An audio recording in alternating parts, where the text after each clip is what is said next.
Here I'm showing you the setup for squaring the table with the grinding head on a Storm Vulcan 15.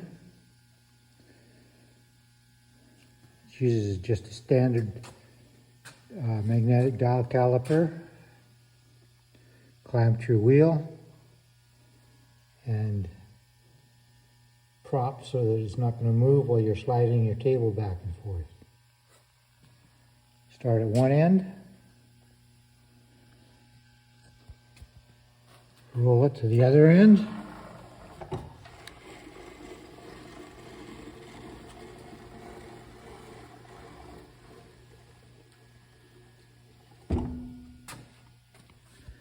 this table is about 10 thou out, so we're going to move the table 5 thou roughly to get that to be nice and square.